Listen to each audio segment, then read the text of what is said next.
All right, I'm just going to kind of go over the birth web page project for those of you who might be struggling a little bit to make sure that you are on the right page. First off, my big problems that I've been seeing is that people do not have things in the right folder. Now, I have a F16 folder just because I've done this project lots of times, so you don't, but you should have a birth web page folder, and in it will be, now I have an extra file because I'm using one to play with now, but in it will be your index page and your yourname.html page.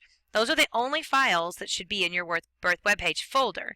Then you should have an images subfolder. Notice none of my files are capitalized, there's no space bars, nothing like that.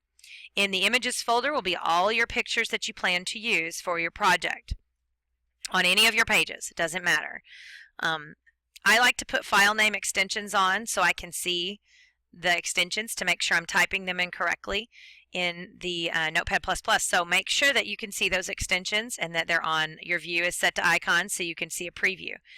But that's really important. And if that's not right, and then later you move these around, your whole web page is going to break. That's the only way I can put it to you. So it needs to be right. Okay. As you're creating the page, of course, you're going to have all your coding in here. When you're initially starting your page, though, and I'm going to kind of cheat here and just take my body from this one. But when you're initially starting your page, you're going to make sure that you've got all your required HTML files, or your required tags that we always have. And you won't have this. This is something I did. And then you're going to style that body to include your background image. And remember, because it's in a subfolder, it's going to have the word images and a slash. So that is important, okay? So your body is going to have that. Let me go ahead and save this file real quickly. I'm going to call it example. If I open up this file here in Chrome, this is what I have at this point. So I've got my background.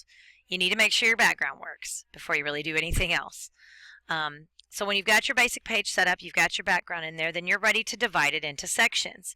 And it tells you on your scoring guide on page 80, it says site layout. You need to be using headings, at least one horizontal rule, center alignment in the top heading and the footer. Both pages use divisions. And it says center the main box and be sure it isn't full width, and a heading banner with a graphic background in the body. And the headings should not be the same color as the base body font. So you need to be reading your scoring guide and double checking all of that.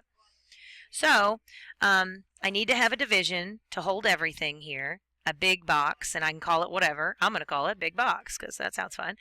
All right, so this is going to hold everything. This is going to be the box that's on the page that holds everything. You'll need to style that box to have whatever is required for you to make your page centered, to have a background that's a color, all of that different stuff that you need to make this page pretty. Now, if you're needing to look back into some previous lessons to kind of see, better how to set this up, we set up a lot of these things when we were creating the Piggy Fun page. So page 51 in your book goes over kind of your basic page setup. Now that one, in that example, we hadn't put the div in yet, but when you get over to page 54, you can then see when we've put that div box in there. And you can kind of see how to set that up. Okay, so I would use page 54 as a reference here to be able to get that set up. And on page 54, you can see there's an ID for the box, there's a background color, there's a width, and then the margin is set to auto so that it will be centered. So you're going to be sure that you do that. I'm not going to style all that now, but you can certainly look back to page 54 in your book. Then you're going to divide it into your sections. You're going to have your header, you're going to have your main section, which is going to have your stuff for your page, and you're going to have your footer. Oops, might want to open it before I close it. Okay, in here, of course, is going to be your image, whatever image you use for your page. Don't forget your text alternative. That's important. You might want to set your image to have a max width so that whenever it gets scaled down, it is going to be not hanging out of the box. So your max width would be 100%. That doesn't stretch it to be 100. We don't really want to set the width at 100 because it would stretch it to make it go all the way across the page, and that's not ideally what we want. You probably are also going to want to center that. Again, these are all kind of calls that you have to make if it's not in the instructions. Now, in your instructions, it does say that you have to center the main box, and it can't be full width. So this has to be centered, which is done with that margin auto. and this cannot be full width, so you need to give this a percentage or pixel width on it so that you can actually still see that pretty background as well. Okay, again, when I put in this, I'm going to put images slash and then whatever the name is of my heading and the extension. So that's what's going to be there. Okay. All right, and then in your section, this is where all your paragraphs and things are going to go. You'll also have to make sure that you work in your horizontal rule that's required. Each little section or each bulleted list that you have needs to have a heading on it. So these are kinds of things that you're going to have your introduction paragraph. You're going to have your sections, however you decide to do them. So like famous births or whatever for that section. And then you would have your list for this section. And then whatever your next one is. You know, cool things that happened or whatever that one would be, and then that list. So this is how I would go about setting this up. I would get all of my little headings in there, all of my little listings in there, and then you can paste in everything and add your little LIs in front of each of your list items. You can go in and add your images that are required. Just use page 80, your scoring guide, as a guide for that setup.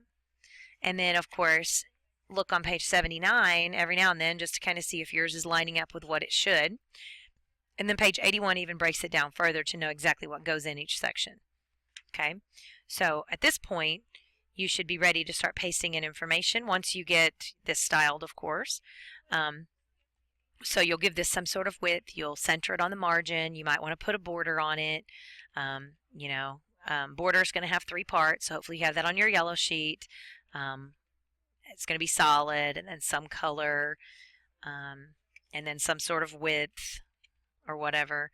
And then, of course, you'll have your background color to this because we want to have some sort of color. There's white. Some sort of width. Again, this is up to you. Yours won't necessarily match mine. And then that margin auto to make it centered. Now, there's not going to be really anything in this box yet, so I don't have a whole lot to show you. Except this little box, and then my heading will go here because I don't have the image in the folder, but this is the kind of thing that should be happening. So if you're not getting this, then you're certainly behind on the project and we need to be amping it up a bit.